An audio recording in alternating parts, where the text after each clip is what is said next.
박경리 선생님은 1926년 경남 통영에서 출생해 교사로 생활하였습니다. 김동리의 추천을 받아 1955년 단편 계산과 1956년 단편 흑흑백백을 현대문학에 발표하면서 문단에 나왔습니다. 초기의 단편들 군식구, 전도, 불신시대, 영주와 고양이, 반딧불, 벽지, 암흑시대 등은 주로 비극적 운명을 겪는 여성들의 이야기를 다루고 있습니다. 이들 단편들은 초기에 문제작으로 평가받았는데요. 문제작이라고 평가할 수 있었던 이유는 당대 문학이 그만큼 여성들의 삶에 대한 관심이 부족했다는 것입니다. 대표작으로 꼽히는 토지는 1969년부터 현대문학의 연재를 시작했습니다.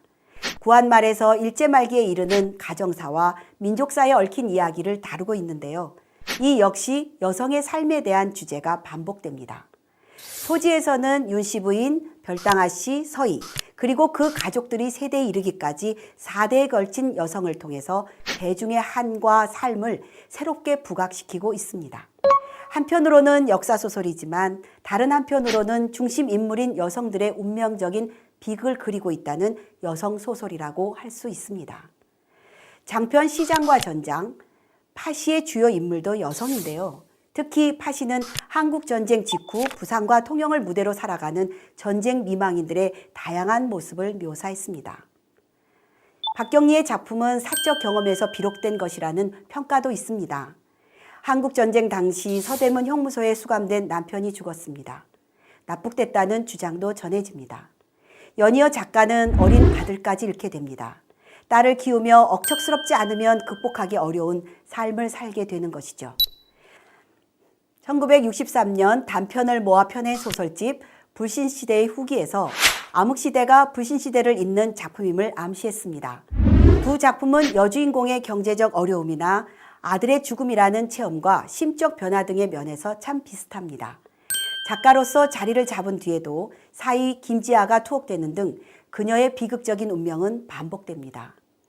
박경리는 1996년 토지문화재단을 설립하고 강원도 원주에 토지문학관을 세워서 젊은 작가들에게 집필시를 제공하는 프로그램을 운영하기도 했습니다. 또한 환경 문제에도 깊은 관심을 가져 2003년 문학과 환경 문제를 다루는 개간지 숨소리를 창간하게 됩니다. 2008년 생을 마감하기 직전 자신의 인생 이야기를 담은 유작시 39편을 시집 버리고 갈 것만 남아서 참 홀가분하다로 발표했습니다.